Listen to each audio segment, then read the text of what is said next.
security. Just to name a few, in 2009, Section 702 protected our nation from an attack by an al-Qaeda member who intended to detonate explosives in the Manhattan subway lines. In 2014, Section 702 helped prevent attacks by assisting in the removal of ISIS leader Haji Imam. In 2022, Section 702 contributed to the U.S. government's operation against the last remaining 9/11 architect, Ayman al-Zawahiri. And as we saw in the horrendous attacks of October 7th, an attack on the people of Israel, where Hamas killed over 1,200 innocent civilians, intelligence collection is essential to the safety and security of our population. We must never, ever see another attack the likes of 9/11, especially as a result of a self-inflicted intelligence failure. Not reauthorizing the use of this authority in this coming year would intentionally and willingly put the United States at a disadvantage against actors who seek our destruction. Representative LaHood touched on the warrant requirement. As you all know, that is really the linchpin here. And I think it's abundantly clear for members of this committee, members of this Congress, and for members of our Intelligence Committee to understand that a warrant requirement is on the collection of data. A warrant requirement cannot apply to the querying of already lawfully collected data. To follow that theory to its logical extreme would be to say that a police department who has an evidence locker containing lawfully collected data has to get a warrant to re-enter that evidence locker. It'd be akin to say to a police officer they cannot run a license plate, which is querying off of lawfully collected Department of Transportation data without getting a warrant. It would shut down the courts, it would shut down law enforcement, it would make our country much less safe. So I want to ask Director Patel, Director Ratcliffe, I want to yield the floor to you as we will be working with all of you, particularly your two agencies on reauthorization, to share your thoughts.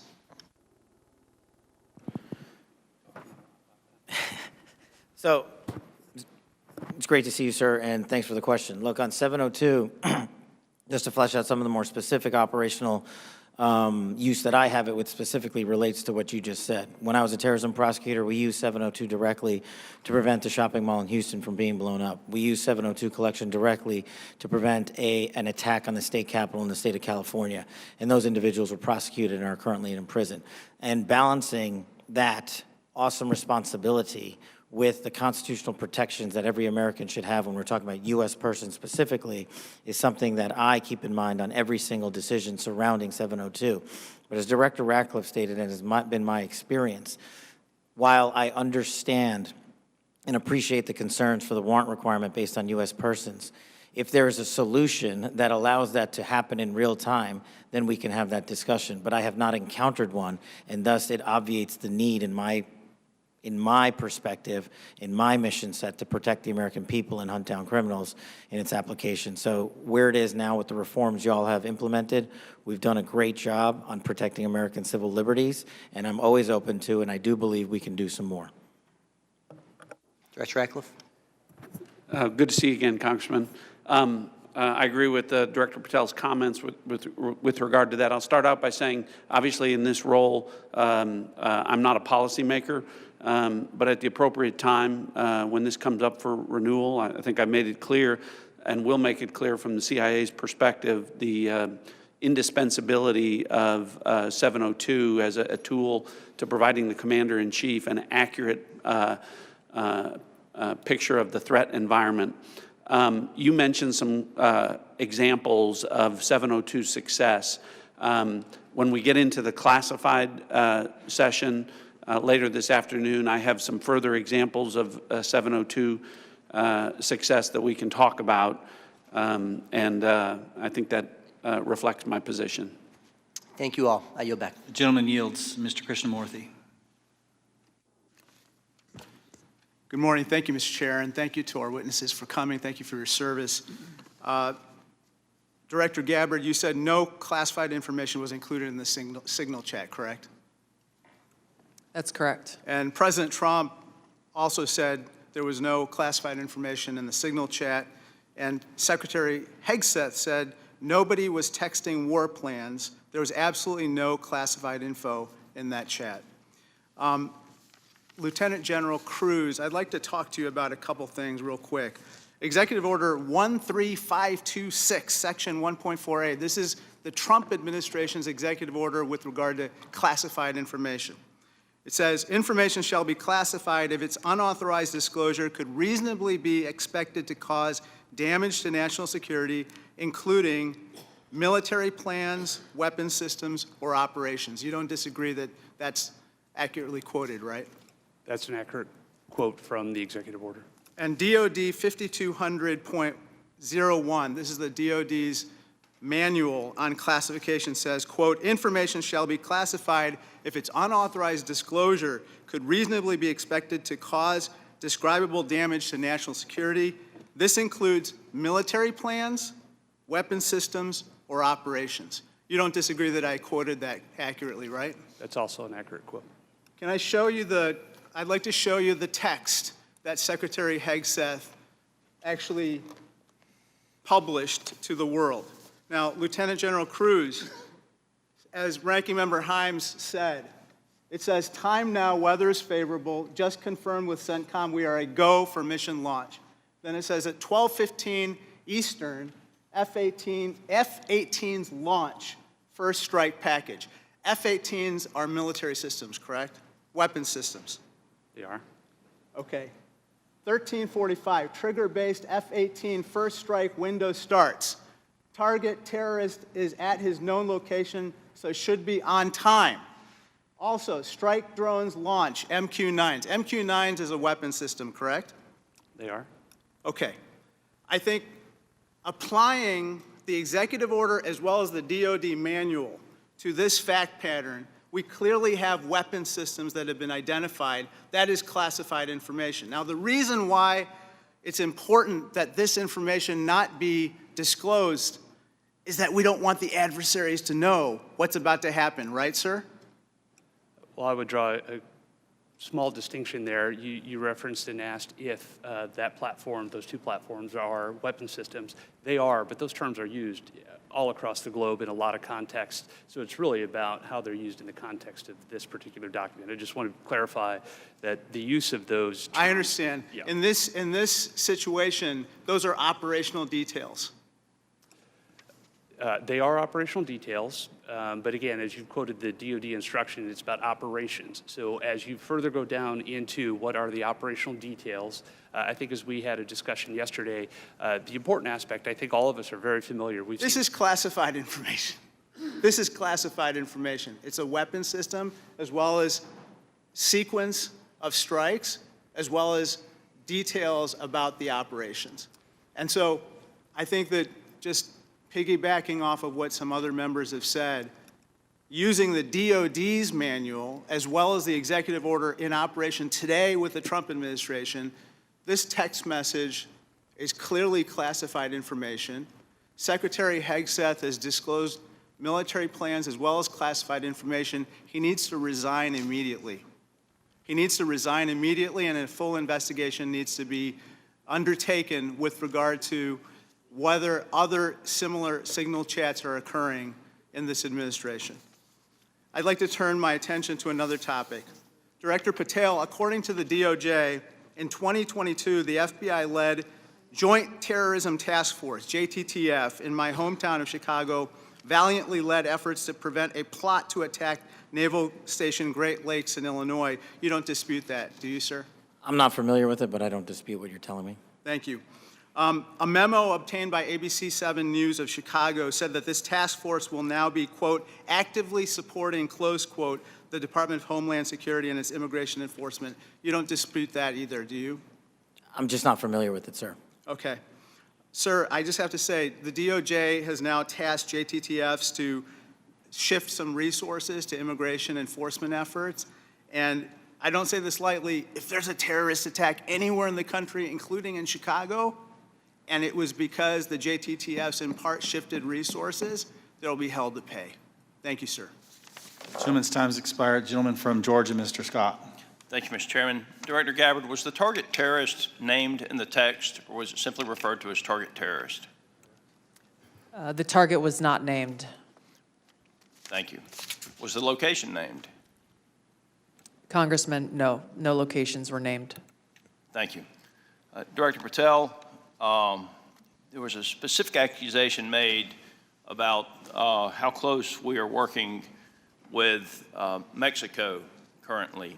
My understanding, and I want to congratulate you on this, and I think it shows a shift of focus at the FBI since you've taken over to what it should have been doing all along, which is chasing the 10 most wanted that are threatening our country. My understanding is that 2 of the 3 were actually arrested in Mexico and are being extradited back to the United States. Is that correct? Yes, sir. We have been working. One of the first meetings I took as FBI director was my counterpart, Secretary Farouche in Mexico. And subsequent to that, we have repaid or extradited or expelled from Mexico 2 top 10 of the FBI's most wanted list and 33 other criminals.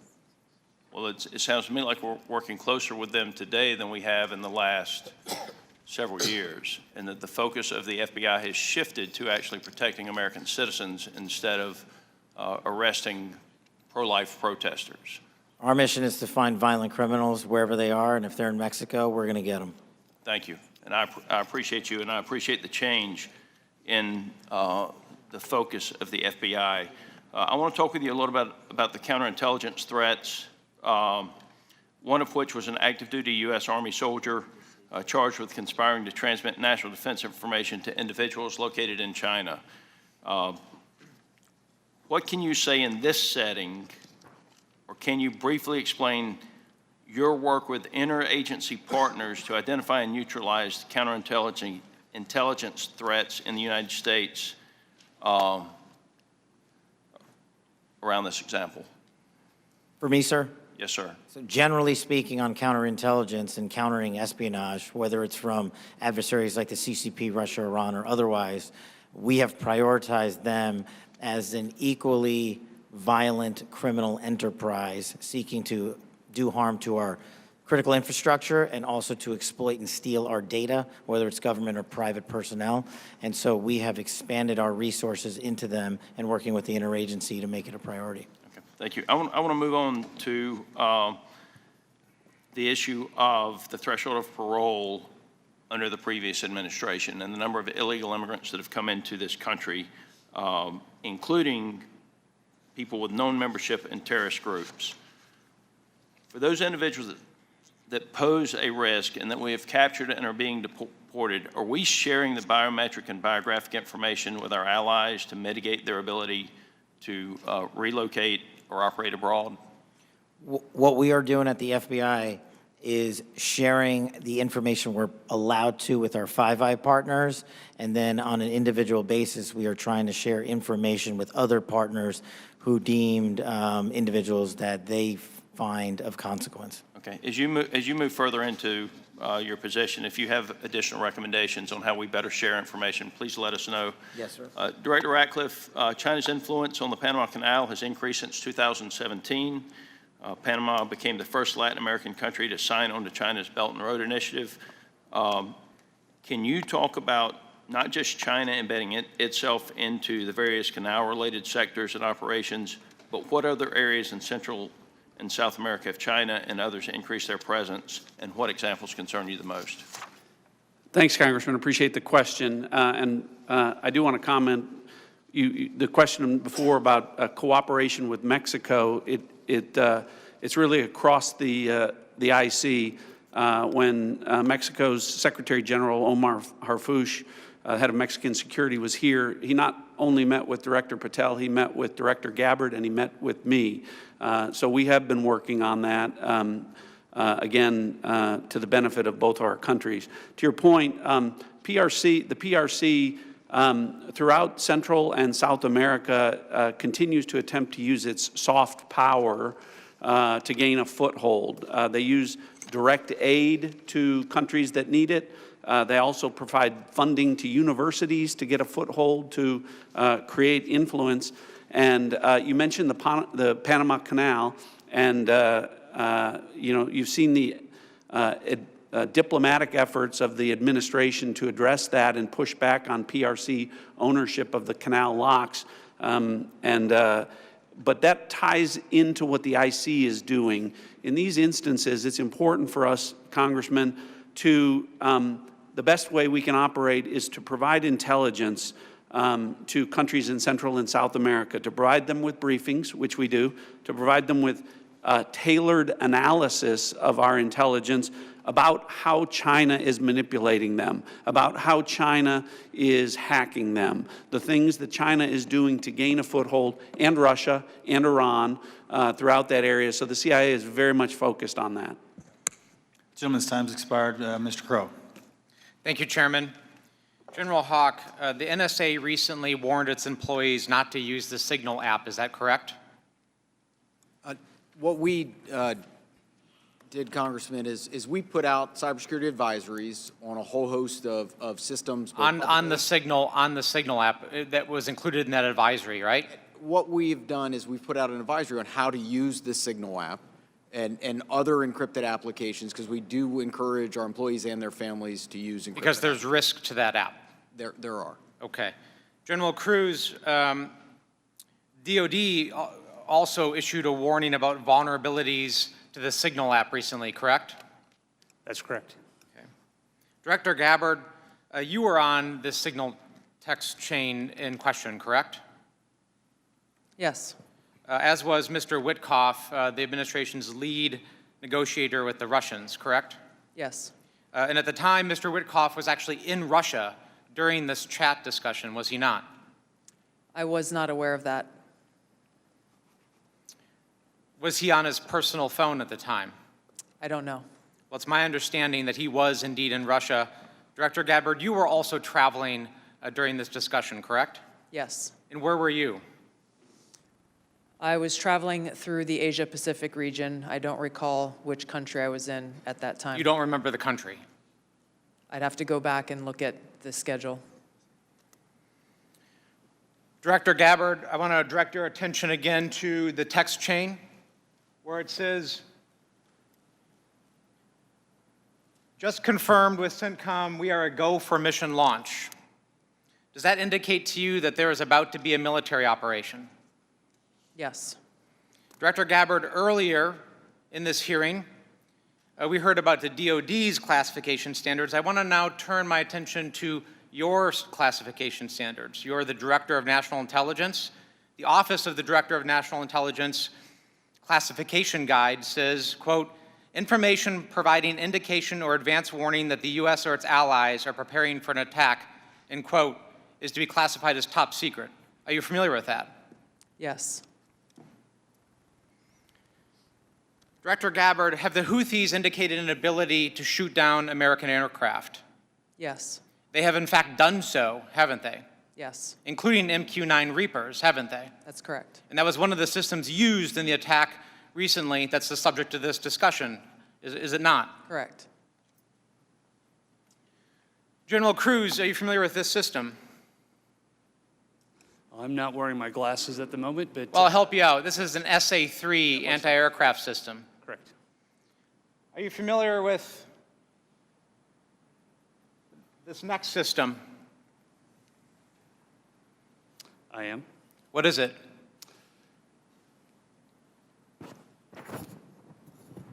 I'm going to have to ask you It's to an help. SA-6. I'm going to guess that... This is also an advanced anti-aircraft system, is it not? It was used widely in the Balkans in the 90s, correct? And the Houthis also have this system, don't they? They certainly do. And they've employed it against our aircraft, have they not?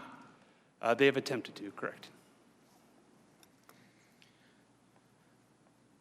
I spent my life in service to this country. I deployed 3 times to combat in service to this nation.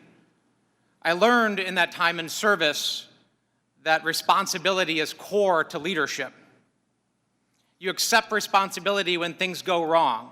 You admit mistakes. You set the standard from the very top. It is completely outrageous to me that administration officials come before us today with impunity, no acceptance of responsibility, excuse after excuse after excuse, while we send our men and women downrange to do incredibly difficult, incredibly dangerous things on our behalf. And yet, nobody is willing to come to us and say this was wrong. This was a breach of security and we won't do it again. It is outrageous and it is a leadership failure, and that's why Secretary Hegseth, who undoubtedly transmitted classified, sensitive operational information via this chain must resign immediately. There can be no fixes, there can be no corrections until there is accountability, and I'm calling on the administration to move forward with accountability. I yield back. Gentleman yields. Gentleman from Texas, Mr. Crenshaw. Thank you, Mr. Chairman. Thank you all for being here. Good to see many of you again, and thank you for enduring 2 long days. I will note I always use fire emojis when I see terrorists getting killed. And I want to talk about cartels. This is a subject that is near and dear to my heart. I've been investigating it thoroughly for the last couple of years, and I'm glad to see that it's mentioned in all of your opening statements. I mentioned it at the very beginning of the threat assessment. There's a lot to work on here. One of our task force, we had a cartel task force in Congress. One of our key findings was that there needs to be a centralized, maybe call it authority or maybe call it office, maybe call it cartel czar within the administration that actually coordinates all the very different aspects of fighting this battle. Has anything like that been talked about? I'll go to you, Ms. Director Gabbard. Thank you, Congressman. It's good to see you again. This is very much central to the conversations and planning and execution of the President's focus on targeting the cartels and the threats that they pose to the American people. Homeland Security task forces are being set up that include across the government integration. I can speak from my standpoint from the intelligence community, and our National Counterterrorism Center is leaning heavily forward into gathering and consolidating and integrating the intelligence that comes from DEA and others who've been working this issue for a while to make it so that it can be shared and integrated through the federal, state, and local law enforcement equities who are going after this problem. Yeah, we'll talk a lot more about that exact thing in closed session, but at a higher level, our recommendation is there needs to be someone at a much higher level that coordinates state, DOD, CIA, FBI, Homeland. It's a massive problem, one I'm all too familiar with. Director Patel, the FBI is tasked with working foreign corruption charges. In the past administration, the FBI told me they actually don't focus on Mexico very much because, now in their defense, they say the reason is because they won't get anything out of it because they don't have a cooperative government to work with. I think a lot has changed. Do I have your commitment that we will at least start following up on those because the judiciary system in Mexico is a key component in our failures to address the cartels? You do, Congressman. Apologies for not getting back to you sooner. You're good. I appreciate it. I also want to ask you that the FBI has disrupted an alarming number of terrorist attacks in the last 2 years. Great on the FBI for doing that. I don't think many Americans realize how good the FBI has been at this. But this also gets to the conversation earlier about FISA 702. One of the main arguments I wanted to argue with my colleagues on this was when you have a warrant process for the query, what you will fail to do is connect the dots between the domestic and the international threat. And those connections are there, as we see all the time. Would you agree with that we need to maintain that process in a responsible way, of course? I do, sir. I appreciate that.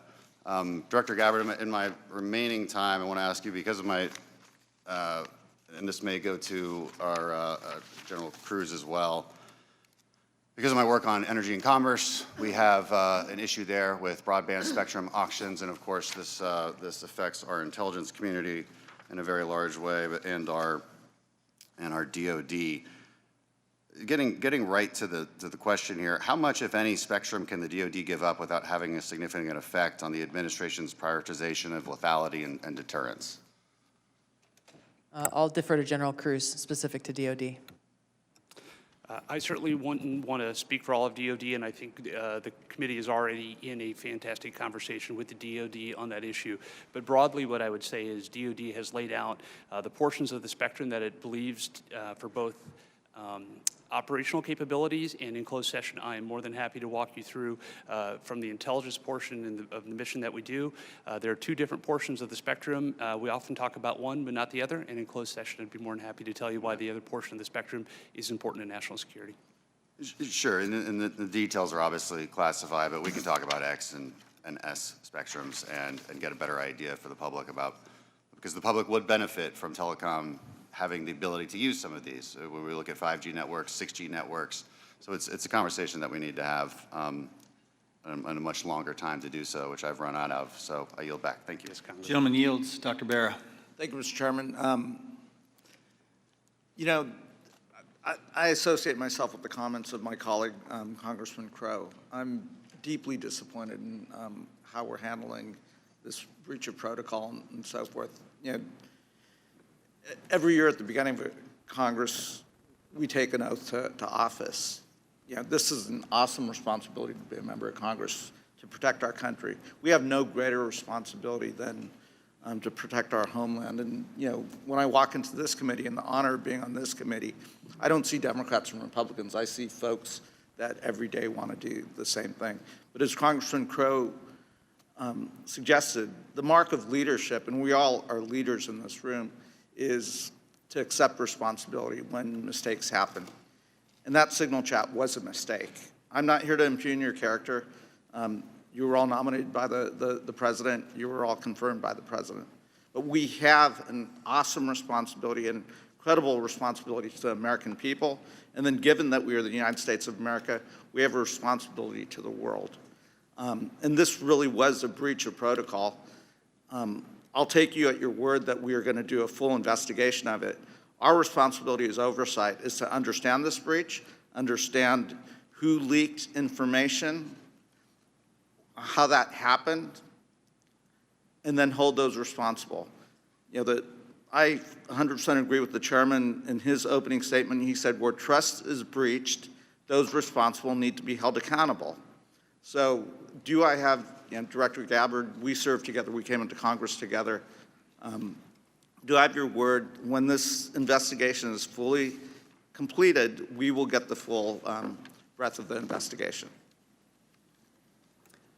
Thank you, Congressman. That would be my intent. I will caveat that by saying that this is being conducted by the National Security Council. I've not gotten any indication that they would try to withhold that, but I can't speak for them. Okay. I also, you know, I see way too much politics when it comes to our national security and our national defense. We've got to keep politics out of this. We're not Democrats or Republicans. We're Americans. We're tasked with the responsibility of keeping our country safe. Director Gabbard, you have an awesome responsibility here to advise the president, to collate all the information, everything that the IC is providing, and provide that best advice and guidance to the President of the United States. We have to keep politics out of this. Even if the President disagrees with this, if it goes against his personal wishes, if he's considering an order that potentially is unconstitutional or illegal or compromises our security, I want your word that you will always provide and give that honest advice to the President, even if it will make him angry. Thank you, Congressman. I appreciate the question because, as you said, I do take this responsibility very seriously. And it was my commitment to the President, to the Senate, the American people, that as the Director of National Intelligence, I will ensure to provide the President and all of you as policymakers with that unbiased, relevant, and timely intelligence. And to your specific question, the answer is yes. I will inform the President of that accurate, timely, unbiased intelligence reporting, whether it is something that agrees with an assumption or a view or an objective or not. That's my responsibility to him and to the American people. Great. I would just offer advice. In your role, what you do on your personal devices versus your official devices, you're speaking to the public, and I would just offer, you know, as I conduct myself, what I say personally is always going to be considered Congressman Barra saying it. General Hawk, I've appreciated working with you and, you know, have a deep concern about our cyber vulnerabilities. And we will go into some of this in the closed session. But Salt typhoon is something we take very seriously, as well as volt typhoon, and the compromises. Can you just briefly give us an update of where we are with those two? So, Congressman, we share your concern in terms of the overall ensuring that we can protect the critical infrastructure of the United States. The area that we have been deeply focused on is our ability to partner with industry. 99% of our critical infrastructure is controlled by our industry. So our ability to bring government information to be able to understand what threats look like and the origin of those threats, help inform how industry can defend that and also create the necessary equipment to ensure that we're secure. That partnership continues to grow, and that's really one of our key priorities. And I'll be able to go in closed session into more detail about the specific actions we've done together as an interagency with our industry teammates. Great, thank you. I yield back. Gentleman yields. Gentleman from Pennsylvania, General Perry. Thank you, Mr. Chairman. Thank you, ladies and gentlemen, for your attendance and your service to national security for our country. I'm going to start with Director Patel and then go to Director Gabbard.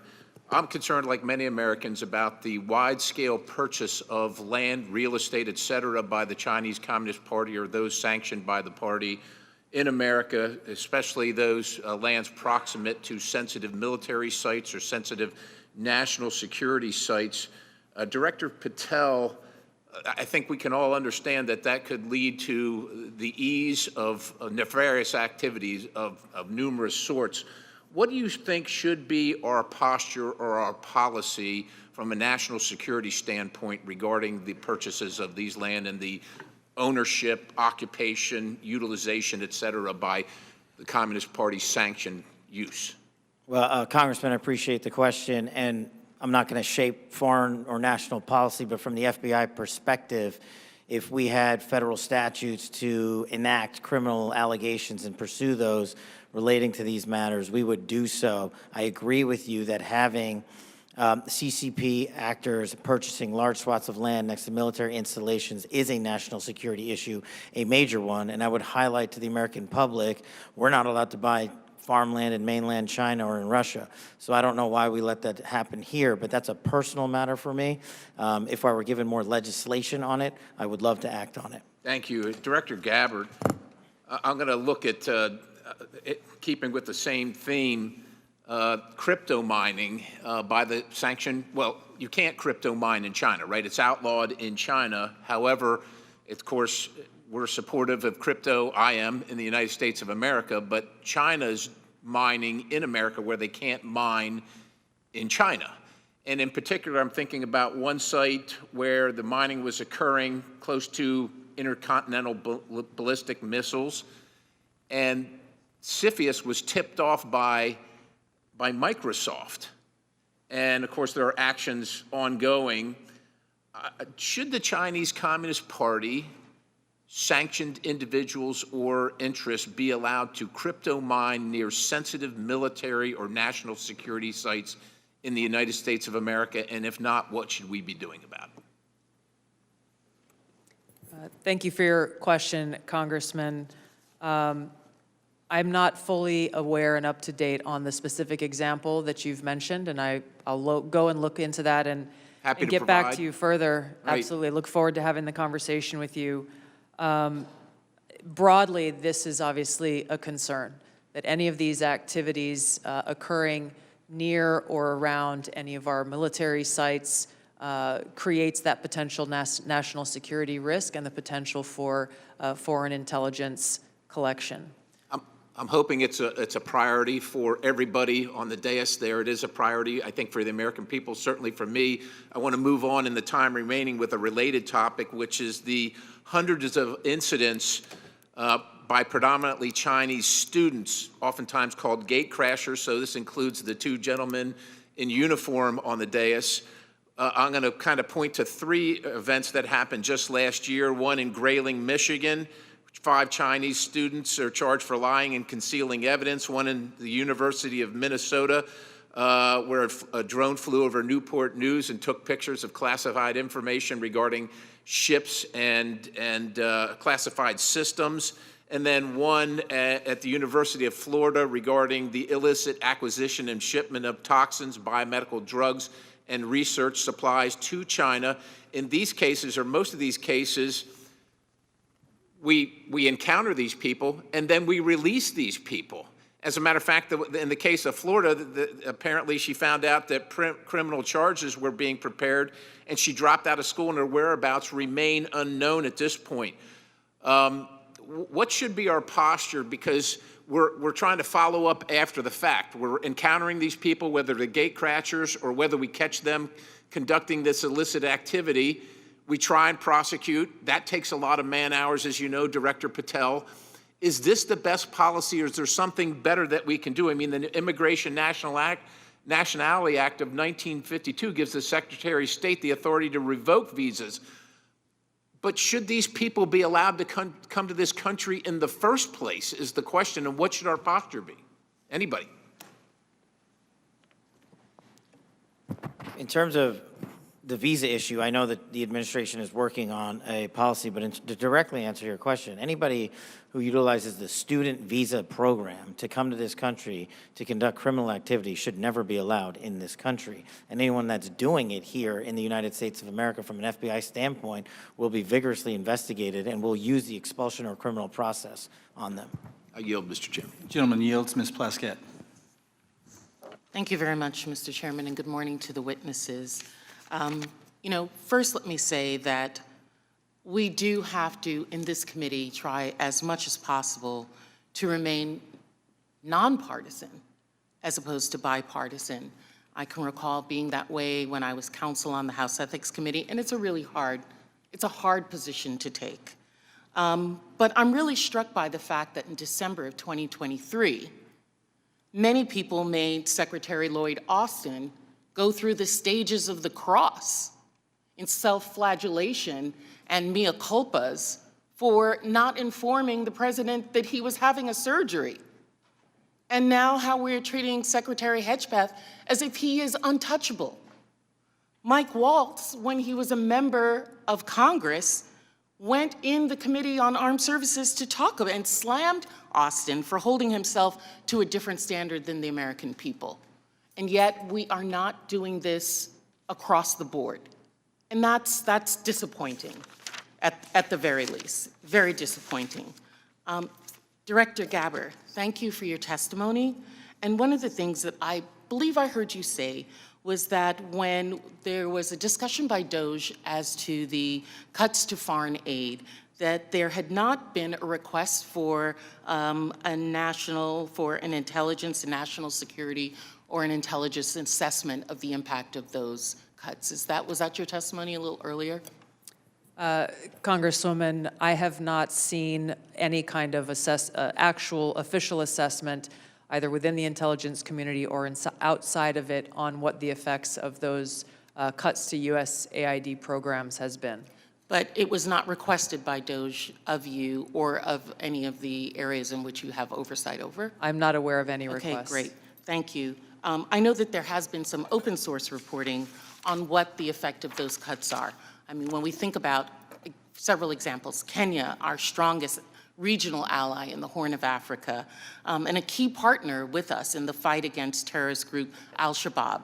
And, according to the Washington Post, that's not definitive, and we can talk about this in closed session. Some Kenyan journalists are now being trained by Beijing, mirroring the US programs that have been cut by the administration.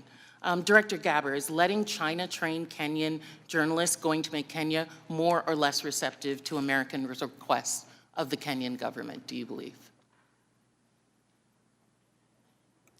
As you said, Congresswoman, our relationship with Kenya has been very long-standing. So do cuts of ours to train journalists in Kenya make them more or less, and Beijing having that make them more or less receptive? Clearly, there is strategic competition taking place. I'll withhold my personal view to look at an official assessment. Well, I was asking for your director view, not your personal view. And then, additionally, We have ended Voice of America, which provided accurate, unbiased news, in our opinion. Meanwhile, St. Petersburg University has announced that it's opened 11 Russian language centers across Africa that pay special attention to the promotion of traditional Russian spiritual and moral values. Director Gabbard, is Russia a friend or a foe? Are they our friend or our adversary? They are an adversary. Thank you. I believe that this reckless cuts make terrorism and our influence in Africa, which is on the front lines of terrorism, a real threat to us, and we need to be careful of it. Director Patel, one of the benefits of being here kind of in the middle is I get to hear other people's testimony and the questions that are asked. I know that Mr. Carson asked you questions specifically about the Counterterrorism Division. And we know that there has been some open source reporting that says that individuals within that division have been removed, or been moved, not necessarily fired, but moved. Do you know if that is correct? I don't have any personal information on that, but people within the CTD component, which is a large component of the FBI, move all the time. And have they been moved? Are you able to get that information to us, whether they have or have not been moved? I'll go back to my team and see who has been moved. If you have a particular interest, we'll share it with you. Of course, we have an interest in Counterterrorism Division and movement of individuals within that. Because one of the other things I'm concerned about is you have stated, I believe in other areas, that the disbandment of certain sections of the FBI related to intel and breaking up components. Can you explain to us how you intend to do that, or what you would like to do and why? My intention is to reprioritize counterintelligence authorities and cyber capabilities to focus on violent crime and national security, and that's what I'm doing. The gentlewoman's time has expired. Thank you. The gentlewoman from Missouri, Madam Ambassador, Ms. Wagner. I thank you, Mr. Chairman. I thank all of you for being here and for your continued service to our country. Director Ratcliffe, you have repeatedly stated that China is our top national security threat, and I agree. What was the biggest gap in intelligence collection toward China during the previous administration?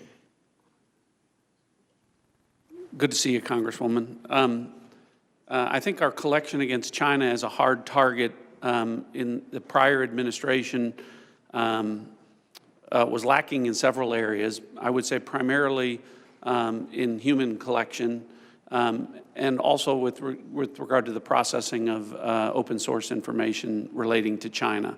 I think part of that relates, Congresswoman, to the policies of the prior administration about treating China as a pacing competitor, I think was the word, as opposed to an adversary.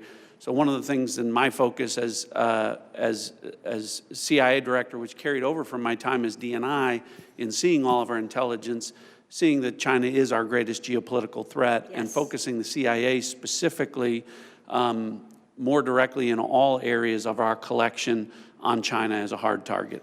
Well, and I'm grateful to hear you say the words open source. So as I hope that all of you may be aware, I am honored to be the chair of the new Open Source Intelligence Subcommittee for HPSI. It is the first time this committee has focused specifically on an intelligence discipline, I'll say. We established this subcommittee because private companies, researchers, and most importantly, foreign adversaries, as we speak, are taking full advantage of the explosion of commercially available information. HPSI has taken a stance that OSINT, open source intelligence, should mature as a primary discipline on its own accord. Director Ratcliffe, your agency kind of produces the lion's share, I'd say, of OSINT. Do you agree, sir, that open source intelligence should mature to be a primary discipline? Absolutely agree. So as you know well, Congresswoman, the CIA is the functional manager for OSINT, just as we are the functional manager for HUMINT across the IC.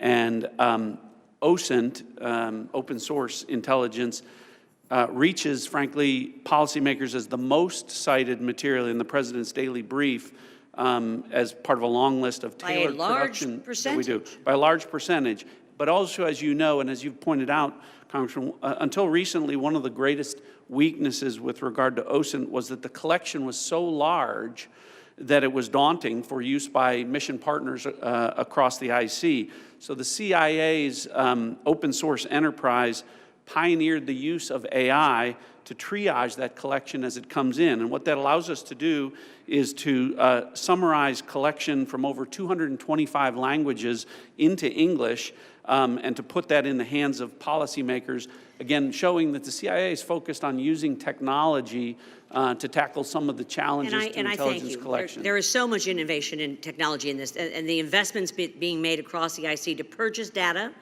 but it appears to be in silos, to be perfectly honest, and lacking maybe an integrated approach.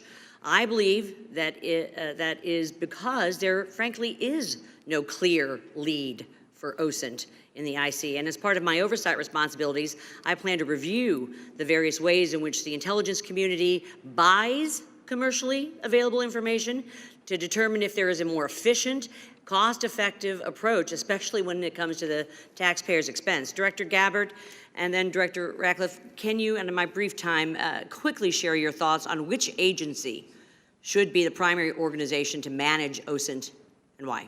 Thank you, Congressman, and thank you for your leadership in this area.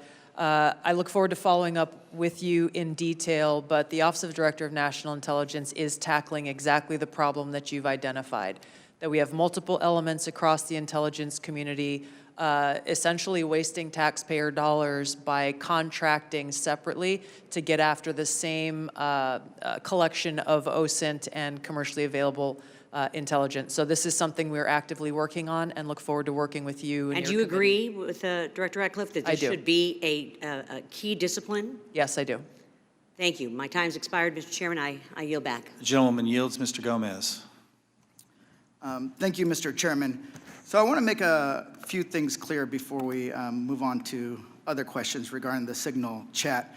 Director Gabbard, yesterday before the Senate Intelligence Committee, specifically when answering Senator Kelly, you repeatedly said you did not recall any discussion in the Houthi PC small group discussing operational details, strike targets, the type of vehicles and military units involved, or the timing and order of strikes. Do you stand by your testimony from yesterday that you do not recall any of the discussions regarding this type of classified information? Yes or no? My response in the Senate yesterday, yes, I stand by that response. Obviously, the release of the screenshots that came from that chat group today were a refresher on what happened. As I said earlier, I was not involved with that portion of the chat, so it did not come to my recollection yesterday. Thank you. So I take that as you stand by your do not recall yesterday stance when you're asked those questions. You've been in office 43 days. Director Ratcliffe has been in office 62 days. This was considered the first major military operation using lethal force of the Trump administration. Was this the first, this was probably the first time that you've been involved with a discussion like this on a thread. It was not discussing, you were not on a group chat discussing where we're gonna go for lunch. You're discussing putting men and women of the armed services in harm's way. That's a major decision. So, and when did that happen? 10 days ago? Okay, I'll answer that. It happened 10 days ago. Here's the point. Like something of this magnitude, it's something that you would not forget. It's something that most people, if you're taking this job so seriously, that you would not forget. I mean, since I've been on this committee, there's been days that I have woken up in the middle of the night from the things I've learned in SCIF. So deciding to use military force is something hard to imagine. So the do not recall doesn't pass the smell test. It makes it, it's unbelievable that was the case. So that's what the American people don't understand. And I know a lot of folks in this administration were saying that they're going to take on the establishment and drain the swamp, but you have become that swamp in a matter of days, not weeks or months, days. So one of the things we're going to look into is what actually occurred, because the American people deserve a full accounting. Additionally, the main person who was involved in this thread that a lot of people want to talk to is Secretary of Defense Hegseth. And a lot of questions were brought up regarding his drinking habits in his confirmation hearing. To your knowledge, do you know whether Pete Hegseth had been drinking before he leaked classified information? I don't have any knowledge of Secretary Hegseth's personal habits. Director Ratcliffe, same question. Yes or no? You know, no, I'm going to answer that. I think that's an offensive line of questioning. The answer is no. I find it interesting that you want to. No, I'm going to answer. You asked me a question. You want an answer? No, listen. You don't want to focus on the good work that the CIA is doing, that the intelligence community. Director, I reclaim my time. Director, I reclaim my time. Here, I have huge respect for the CIA, huge respect for our men and women in uniform. But this was a question that's on the top of minds of every American, right? He stood in front of a podium in Europe holding a drink. So of course, we want to know if his performance is compromised. If people were asking if the General Austin was compromised because of a heart issue, was his performance compromised because of a successful strike? I yield back, Mr. I bring my. You want to know? You want to talk about accepting responsibility? Do you think you should accept responsibility for a successful strike to make Americans safer? You want to focus on. I reclaim my time. So here's the thing. This is serious. As somebody, we've been briefed in this committee about using Signal. One of the things they basically said, the most secure phone call, the least secure text messaging. And we know that your people are Russians, Chinese are on your phone. Gentleman's time's expired. Gentleman from Virginia, Mr. Klein. Thank you, Mr. Chairman. I'm going to give the director the ability to respond without being interrupted by his questioner.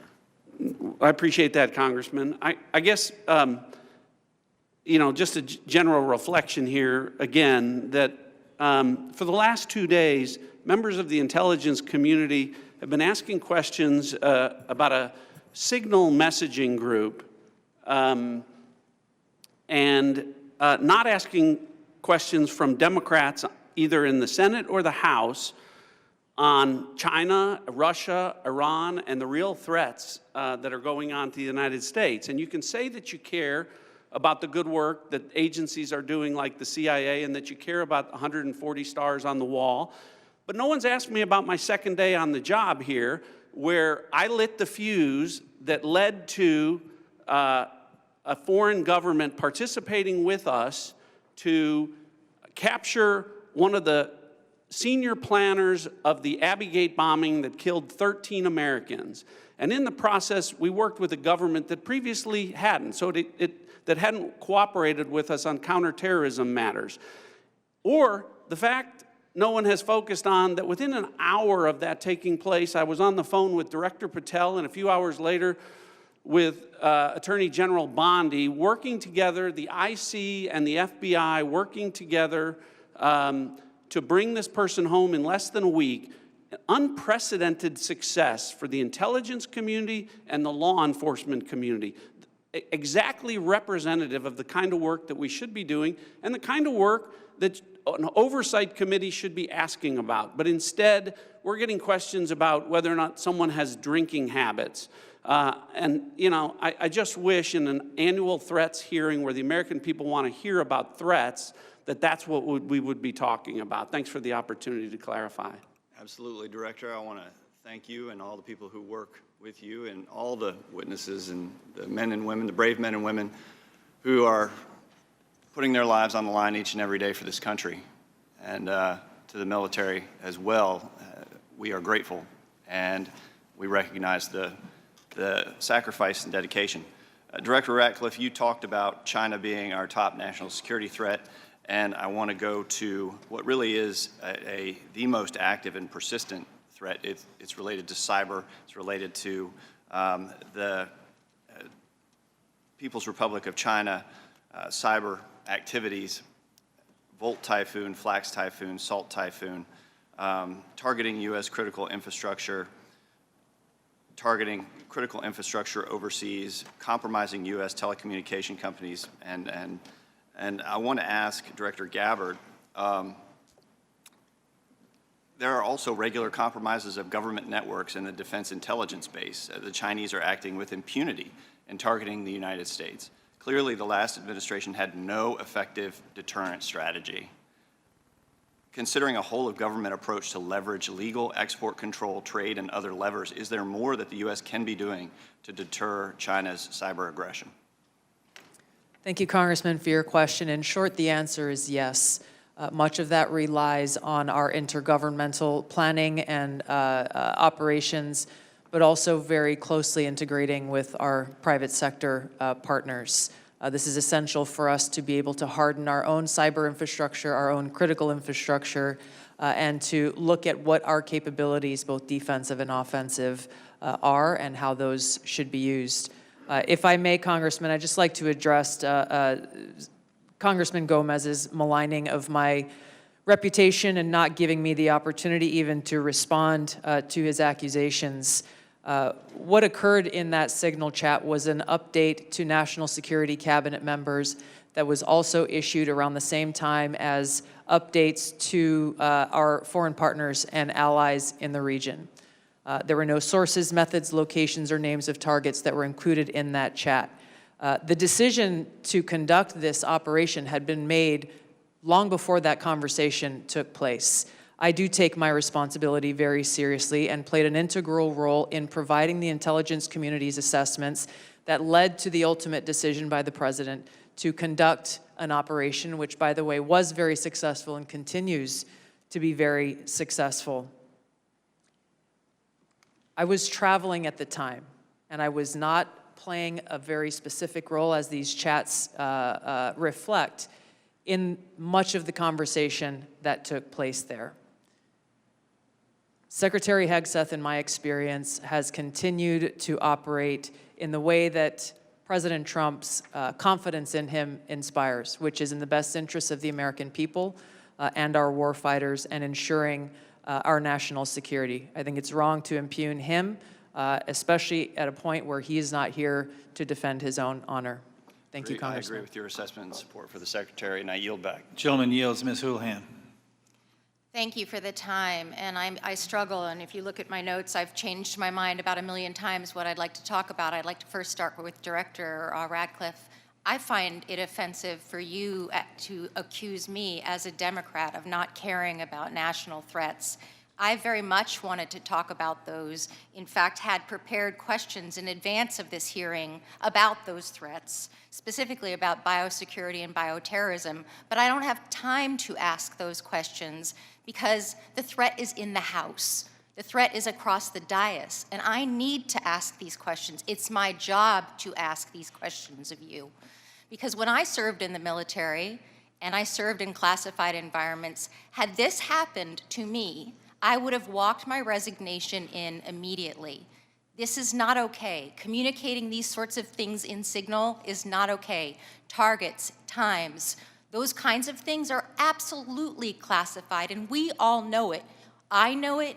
These people know it, you all know it. And the fact that we're having to have these conversations now means that I can't ask the questions that I need to ask about things like bioterrorism and biosecurity. And so I'd like to put you in check as well, sir, because you can't assume who I am any more than I can assume who you are, sir. I would like to move my questions, however, over to Director Gabbard, because you are the DNI. You do have an obligation and a responsibility. I'm going to speak to you specifically about the fact that you have spent much of your 40 days talking about the importance of making sure that we don't reveal classified information, making sure that we don't leak information. You're a former battalion commander in the Army. I don't think that you would have necessarily appreciated the kind of leaking of information that I believe absolutely did happen in this signal channel and is worthy of a further investigation. In fact, this committee established something called 50 U.S.C. 3235A, and this committee, on a bipartisan, apartisan basis, requires you, the DNI, to swiftly notify Congress and the Intelligence Committee if you're aware of any sort of significant unauthorized disclosure or compromise of classified information, which I would argue this has all of the markings of being that. And so if you, as the DNI, see such a thing anywhere within your organization's purview, you have the obligation to begin an investigation to report back to us on that. Would this seem to qualify to you as something worthy of that investigation? Thank you for your question, Congresswoman. In this situation, Secretary Hegseth has the Yes or classification no? and You are the declassification DNI. authority over DOD information. This chat did not have the auspice of being a DOD chat. There's no such thing as labeling it as DOD. This was a chat amongst a great variety of people, and you, according to our law that we passed here bipartisanly, have an obligation when you think there has been a tangible, significant leak of information to instigate an investigation. Do you not think it's important to do such a thing? Well, the National Security Council is investigating no? this inadvertent leak. And again, I point to Secretary Hegseth as having the classification. I would argue that classification Secretary authority. Hegseth, if he had the dignity that he needs to have, should be walking his resignation in, because I believe that his probably is heading toward being relieved of his duty based on what I think are significant and illegal leaks, most likely. I would like it if you would please commit to this organization that you will follow the law, and I would like it if you would also investigate what is likely to be more than just this chat. Because if there's one, there's more than one. If there's smoke, there's fire. Would you please obligate yourself and your organization to that investigation? Yeah, Congresswoman, yes, I will follow the law. Thank you. I appreciate that. And Director Patel, I learned just recently that you only heard about this yesterday, which blows my mind since I heard about it 2 days ago, and I'm just a low on the dais, junior chipmunk here. Did you really only hear about this yesterday? The exact timeline I'm not aware of, but yeah, I think it was yesterday or the night before. And now that another day has passed, do you Well, actually, it was the night before the hearing. Now that another day has passed, do you believe that it's now time potentially for the FBI to open an investigation into this? I'm not going to comment on that. Because you're the director of the FBI, you don't believe it's appropriate to comment on that? Because there's a process in place, there's an ongoing litigation, and the National Security Council is reviewing this matter. And I'm not going to discuss any open or closed That investigations. ongoing investigation, literally, the lawsuit happened today or yesterday afternoon, and the idea that you don't have an opinion on this at this point is frustrating to me. No, it's not. I'm not going to prejudge any matters, and the men and women of the FBI will call the balls and strikes. Reclaiming my time, not sir. you. Sir, Mr. Chairman, I'd like to have... Gentlewoman's recognized. You have Thank 4 you. seconds remaining. No, I have more than You have that 2 because seconds Mr. remaining. Patel would not acknowledge Gentlewoman's time has expired. Mr. Stubbe. Thank you, Mr. Chairman. Director Gabbard, were there any sources described in the signal chat? No, Congressman. Were there any methods described in the signal chat? No. Were there any locations? No. Therefore, due to the fact that there were no sources, no methods, nor locations described in the signal chat, it does not make the discussion classified. Is that correct? That is up to the Secretary of Defense determination. The Democrats are obviously making the assertions that what was in the signal chat was classified and claiming that Secretary Hegseth put this war plan out to the world, which he clearly did not. Were there any names in the signal chat? No. Any targets? No. Any locations? No. Was there a unit name or location of that unit? There was not. Were there any routes described in the signal chat? No. Wouldn't an operational plan contain that type of information? Every operational plan I've ever seen has contained that information. Thank you. Shifting to the real threats to America, the southern border. Due to the previous administration's open border policies, they allowed over 10 million illegals into our country. And during that time, there was 1,511 terrorist-related encounters at land border ports of entry, according to CBP. As someone who fought in the war on terror, I find this deeply offensive that the previous administration would sacrifice the security and safety of the American people in the manner in which they allowed terrorists, criminals, and rapists into our country. In your testimony, you state, and I quote, "Based on the latest reporting available for a year-long period ending October 2024, cartels were largely responsible for the deaths of more than 54,000 U.S. citizens from synthetic opioids. A lot of those citizens are from my home state of Florida. Cartels, narco-terrorists, and other violent transnational criminal organizations have violated the territorial integrity and sovereignty of the United States and have also fueled human trafficking and the opioid epidemic that many of my fellow Floridians have witnessed for far too long. I applaud President Trump and his swift decision to designate the narco-terrorists and Mexican cartels as foreign terrorist organizations, and I want to thank each of you for making this a priority to fight against Mexican cartels, traffickers, narco-terrorists that have been responsible for killing hundreds of thousands of Americans.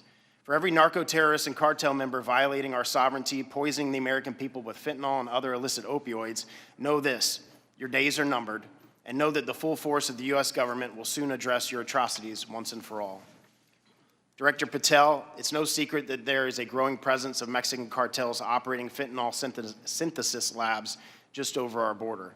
Just last year, the CBP estimates that more than 21,000 pounds of fentanyl was seized at our borders. That is enough to kill more than twice the population of the world, of our country. What actions are you taking to strengthen the FBI's fight against illicit fentanyl within our borders? Thank you, Congressman. It's good to see you. We have made it a priority at the FBI because fentanyl and illegal narcotics kill an American citizen every 7 minutes. That is a national security crisis, not just at the southern border, but at the northern border. And the Mexican cartels, along with their illicit partners in the CCP and other adversarial countries that are doing harm, are not just taking the fight down south, but they're bringing it up north. So we need to be more vigilant as to what's coming in through our northern border as well. Known and suspected terrorists are flowing in through our northern border more than they are our southern border, I would say, because of the successes we've had in closing the southern border. But when it comes to specifically, to fentanyl, we are making, to date, since January 20th, 383 kilograms of seizures of illegal fentanyl, which is enough to kill 29 million Americans. And other than enhancing border security measures, what would be the most worthwhile action the United States could take to eliminate the cartels and stop the flow of illicit fentanyl? I got one answer for you. They're making the precursors in mainland China, and we don't have the authorities to go after that fight there, and we need to take it head on. Because without the chemicals and precursors, there is no fentanyl, and they are moving that material around the world and into the United States too freely. Director Gabbard, I'd like to reemphasize the threat that our adversaries are exploiting via fentanyl and other illicit drugs that are entering our country through the border and poisoning millions of Americans nationwide. It's essential that all components of our national security apparatus are united in their efforts to protect the American people and our communities from such harm.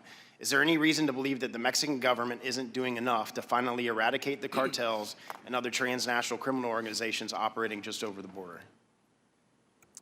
Congressman, I can only speak from my vantage point. As was stated previously by Director Ratcliffe, we have already been introduced to and begun collaborating with our counterparts in the Mexican government. Could there be more done? I would say absolutely yes. I know that the Trump administration across his cabinet are looking at opportunities to be able to do that. And Director Patel just hit on this with CCP and precursors, but to what extent have we seen other malicious actors worldwide partner with the cartels to infiltrate and target the United States? Related to the production of fentanyl. Yes, ma'am. India is one of those countries that is providing some of those precursor materials as well as equipment. Thank you for being here today. My time's expired. Gentleman yields. Mr. Quigley. Thank you, Mr. Chairman. And I know it's all us who are worried about this only, but apparently the Senate Armed Services Committee Chair and Ranking Member requested Inspector General report on this chat. So I'll tell you why more people are worried about this than you might think, and that's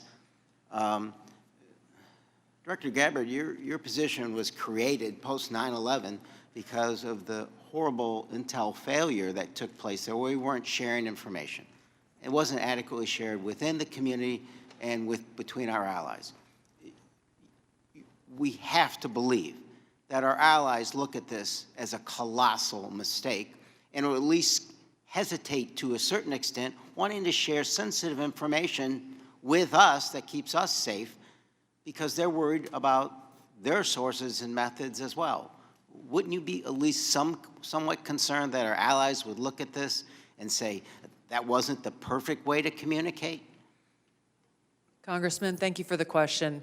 If that information that was put out in the chat by the Secretary of Defense had included specific sources and methods and targets and names, then the answer would be yes, but that was not the case. Let me stop you there because I have such a limited time. Generals, look, you're here because you got tough spots, so I have to put you on the spots.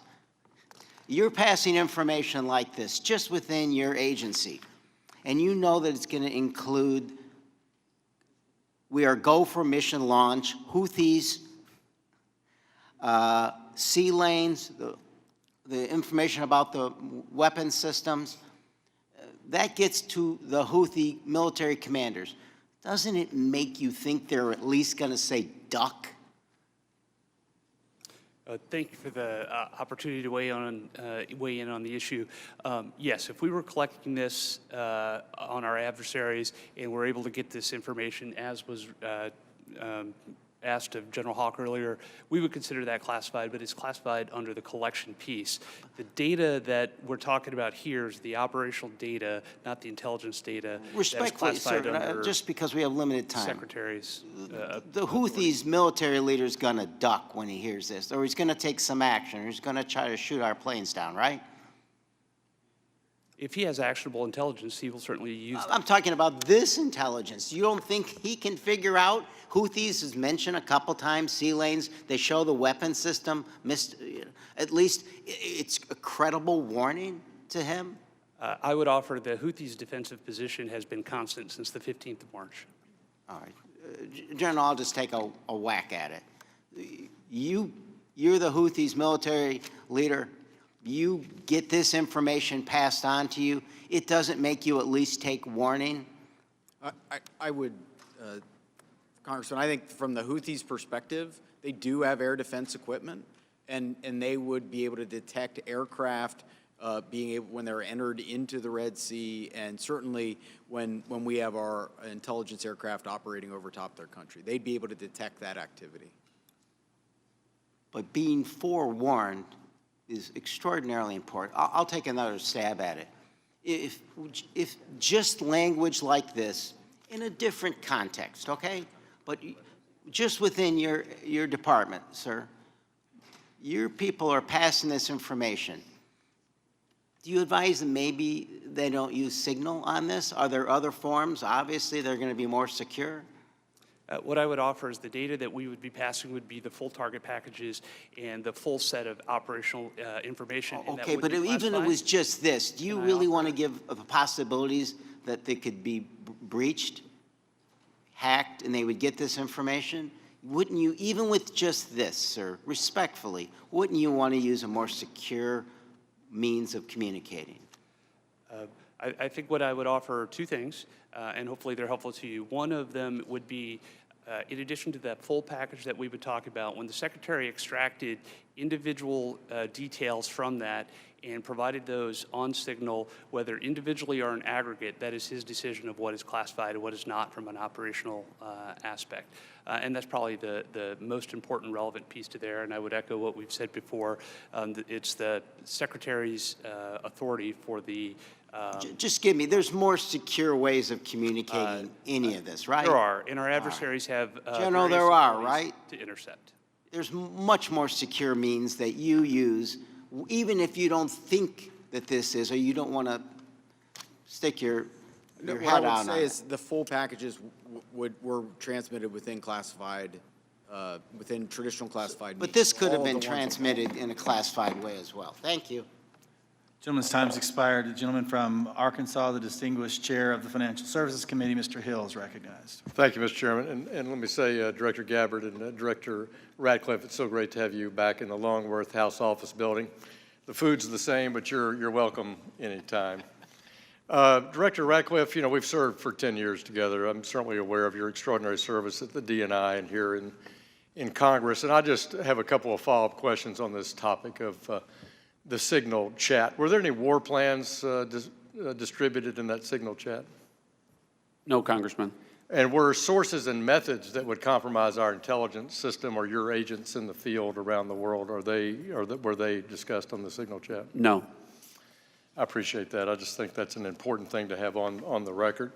Director Patel, I co-chair the Americans Wrongfully Detained American Hostage Task Force here in the House, and I just, in fact, left Tigran Gambaryan, a former FBI official who I helped get out of prison in Nigeria last year. I just left him a few minutes ago.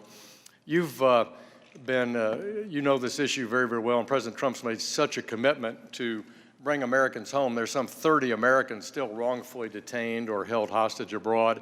Is the FBI committing to work through its officials in our embassies around the world to bring those Americans home?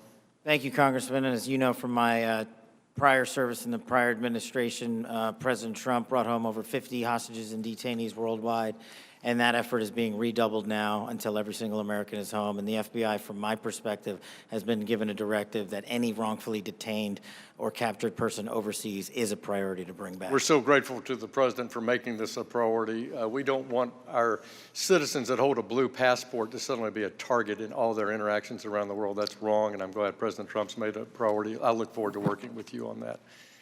Since November of 2023, I've been pursuing aggressively in this committee the U.S. government's policies and procedures for handling border encounters, specifically known or suspected terrorists. To quote former FBI directors, testimony before the Senate, they're blinking lights everywhere of concern. But despite my numerous attempts, including multiple briefing requests, letters, legislative provisions, a GAO report requested, the prior administration refused to provide requested information and data on what the public now knows was a very dangerous situation along the U.S. borders that President Trump now has as a priority of fixing. In January 2024, there were 176,000 encounters along the southern border, with 51,000 occurring at ports of entry and 124,000 between ports of entry. Comparing that to the work just in the first few weeks of the Trump administration, total encounters are down to 61,000 along the border, with 32 at ports of entry and 29,000 between ports of entry. For the record, that's a 60% reduction. Director Patel, since President Trump took office in January, as we've seen these plummeting border encounter numbers, has the country seen a drop in known or suspected terrorist encounters at the border? Thank you, Congressman. It's one of the issues I really wanted to address today. And I think the country deserves to know that known or suspected terrorists, KSTs, are coming in with much less frequency at the southern border. In fact, if my information is correct, 2 since January 20th. And they are coming in with much greater frequency in the northern border, and since January 20th, that number is 34. And those metrics carry out over the last year in terms of ratio. So what it tells me is that known or suspected terrorists, the individuals that want to do the most harm to this country, are utilizing the northern border, and we got to refocus assets up there. Yeah, which I think is good. And I'm glad the prior administration did declassify the ISIS arrests in Philadelphia and did declassify the a citizen that was coming across the northern border to do harm on Election Day. That's good, but we have much more to do. And Director Gabbard, I need your help working with your colleagues here. It's this idea of requesting coordination between Director Patel, Secretary Noem, and the committee with fused data on known or suspected terrorists. Whether it's TSA data, BPP data, FBI internal data, we want to have that coming to us. Where are these people? What's been done with them? What is the government's position on them? Will you commit to work with us as OD and I to get this information from across the government IC? Absolutely, Congressman. And as you know, our National Counterterrorism Center was really created to fulfill exactly that task, so that we're not dealing with multiple vetting systems that are coming up with different results, that we have this central vetting database to be able to identify those known or suspected terrorists who may be trying to come into our country, or who may be one of the tens of millions who illegally crossed into our border, may have come into our country during the last 4 years. We look forward to working with you. Thank you for your answers, and I yield back. Gentleman yields. Ms. Tinney. Thank you, Mr. Chairman, and thank you so much to all of you. There's so many great questions that I have to ask, but I want to start with Director Patel, and I just want to first, before I get into a couple issues, thank you so much for your outstanding service and your recognition and focus on the northern border. My entire district is the northern border of New York with Canada. I just want to first jump into this issue for, Hamas attacked October 7th. The world watched in horror. Designated a foreign terrorist organization in 1997, killed over 1,200 civilians, and including American citizens, and many remain hostages. Only slightly less disturbing, we had a myriad of seemingly coordinated pro-Hamas demonstrations that have taken place all over the United States, in my state of New York, on college campuses in Washington, D.C., universities. Director Patel, does the FBI have any open investigations into the organization, the leadership, and the funding of these pro-Hamas demonstrations with students such as, and groups such as Students for Justice in Palestine? Thank you, ma'am. And I'm limited by what the Attorney General has already publicized, but as you know, there are open investigations based on what's been made public. Okay, has the FBI uncovered any evidence of foreign support for these Hamas demonstrations, including other than Iran? Any of these groups I might mention, like Students for Justice in Palestine, anything that's open source that we can talk about? That's still ongoing. Thank you. Director Gabbard, thank you so much for your service. It was great to serve with you in Congress as well and work so much on wonderful veterans issues. My son's also a Marine major, and so we appreciate the service of everybody here. Let's keep in mind, obviously we're in open session. Do you have anything or ongoing intelligence to suggest there's foreign support from governments, non-government groups, and individuals that have helped these pro-Hamas demonstrations all across America, including on university campuses? Congresswoman, there are some assessments that reflect that, and we can talk about that in the closed session. Great, thank you so much. And now I want to get back to Kash, Director. Great work on the northern border. I'm one of the co-founders of the Northern Border Security Caucus, and your information has been tremendous. Once I got the district that I represent now, this sprawling, long district, the entire northern border is Canada. And as you say, 358 suspects on the terror watch list. Almost 90% of the suspects on the terror watch list are coming across our northern border. I'd love to talk to you. What is the FBI doing specifically dealing with this northern border? And what access point are you, who are you working with? Is there a way that we have got a way to handle this with the foreign terror threats? And I say this in light of my district specifically, where New York State, led by Democrats, by the way, is notorious for their unwillingness to work with law enforcement. Under Governor Cuomo, we cut off the ability. I know Congressman Quigley talked about working together after 9/11. The state hit hardest by 9/11. And Governor Cuomo put in a law that prohibited law enforcement from working together in 2019. What are we doing so we can work with New York, the government and others, to make sure that this doesn't happen across our New York northern border? Well, one, and this is out of my lane, but what we need to be doing is working with the Canadian government because they sit on top of our northern border. We do have the problem of tyranny of distance and sheer geography as compared to the southern border, but when we were told that the Mexican government would not work with us, we overcame that hurdle, and we've seen the immediate results, as I highlighted to your colleague, about northern border contacts with KSTs versus the southern border.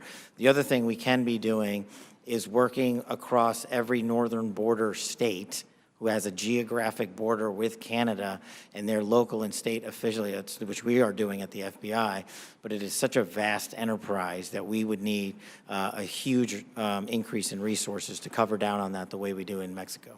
In addition, thank you for that. In addition with working with the Canadians, are you also working with the New York State government? Because we do have a number of interesting assets, a sprawling Akwesasne Mohawk Reservation that kind of goes across the northern border with New York and Canada. Are those types of things ways that you can work with the New York government and also in coordination with the Canadian Royal Police? Absolutely, ma'am, and you highlight a great point. A lot of the northern border touches upon tribal lands, and we need to work with tribal leaders throughout the country as effectively as we do with state and local governments, and at the FBI, we're doing just that.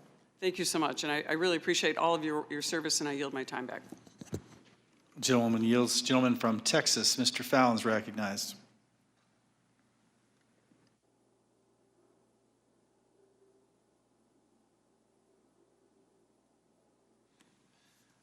Thank you, Mr. Chairman. I appreciate it. Director Patel, many of us had grown, increasingly alarmed at the sheer number of foreign nationals we're seeing caught spying on our critical infrastructure or, near sensitive sites in the country. One example is a Chinese national who's flying a drone, allegedly flying a drone over Vandenberg and taking pictures of the base. He was arrested in the San Francisco airport not that long after. Director Patel, would you agree that the two most dangerous nation states to our homeland and our interests are China and Russia? Yes, Congressman. So it would stand to reason that we should pay particular attention when foreign nationals from these two countries, who we've already established are the greatest threats to our country now and in the future, when they try to sneak into our country illegally. Absolutely, sir. Can you speak on the illegal migration we see from Russia and China and the differences that we saw from the first Trump administration to the Biden administration? Well, one, the problem you have when you have an effective resolution to that set of issues is that the enemy adapts. And what they've done is utilize, as we were just discussing with your colleague, the northern border to shift their resources and affiliations to pour in known or suspected terrorists through the northern border. They haven't stopped through the southern border. They just know that we are setting up a pretty monumental effort down there to stop any known or suspected terrorists from entering the country. But the thing is, the Chinese, the Russians, Iranians, and other adversaries are utilizing their partners, just like they are doing in terms of how they move illicit fentanyl precursors into this country. They're moving humans in the same fashion, and we need to treat it as such. Did you see an increase from the first Trump administration to the Biden administration on Russian and Chinese nationals crossing the border? Did it increase or decrease? Yes, actually, so the PRC nationals crossing the southern border from 22 to 25 was 178,000. And I don't have the number for the northern border, sir, but I'll get that to you. So, well, yeah, what we found was that there was actually a market increase, alarming, with the Chinese illegal migration increasing 527% all in, and Russian 2,400%. And if just 1/10 of 1%, some fraction, some tiny fraction, 1/10 of 1% are actually asset sleeper agents loyal to Moscow or Beijing, they could wreak havoc and mayhem in a free and open society. It's very dangerous. And then those are the ones we know about. What about the ones that snuck across and we never found them? The unknown gotaways, if you will. So, Director Patel, there's also great concern about the increasing number of counterintelligence threats that are penetrating all levels and branches of government, both local, state, and federal. The number of elected and appointed officials willing to betray this country is becoming increasingly pervasive. Last year, we saw a former senior aide in the New York governor's office, Linda Sun, and her husband, Chris Hu, indicted on charges of money laundering and acting as foreign agents to the People's Republic of China. Ms. Sun used her position to block Taiwanese representatives from access to New York State officials. Instead, we're rolling out the red carpet for those PRC officials to have those meetings. I mean, that's some scary stuff. So when we have someone like Sumi Terry, who also worked covertly spying on Korea, while working simultaneously with various think tanks, and she had been national security official, and she'd worked for the CIA and the National Security Council. And because of her job, members of Congress and their staffs had access to these Korean intelligence officials, and she was paid with, thousands of dollars in luxury gifts. But Director Patel, I get that these investigations are ongoing and sensitive. But to the extent that you can, could you please briefly highlight the severity of these counterintelligence threats, including a rough estimate of the number of open counterintelligence cases that are pending? We have many, and I'll get you the exact number, sir, in closed session. But what it highlights is that the enemy is not relenting. They're actually doubling down and tripling down on their efforts, and there's no sector in government that they won't go to and try to infiltrate and penetrate access and turn people in this country against our own nation. So that is a national security threat of our time, as is the terrorism threat and as is the fentanyl threat. It needs to be treated as such equally, and at the FBI we're doing that. Thank you. And Director Patel, will you commit to providing this committee with classified briefing on the severity, the FBI processes and procedures, including defensive briefings related to counterintelligence threats involving elected and or appointed officials? For defensive briefings, Congressman, I commit to you that the FBI will give you everything we have in our holdings. I can't comment on other people's. Thank you. And Mr. Chairman, I want to thank all the witnesses for being here, particularly Mr. John Ratcliffe, Congressional District 4 says hello. I yield back. Gentleman yields. I just got notice that the baseball shooting report discussed by Vice Chairman Kelly earlier today has been delivered to our SCIF, and I appreciate, Director Patel, your responsiveness to that issue. Thank you so much for your commitment and the appropriate transparency demonstrated in that. We appreciate that very much. Since each member has had an opportunity to question our witnesses, I will now close this portion of the hearing, and we'll reconvene in closed session at 2 p.m. in the HIPSI spaces. I ask the public and staff to please remain seated until our witnesses depart. Thank you.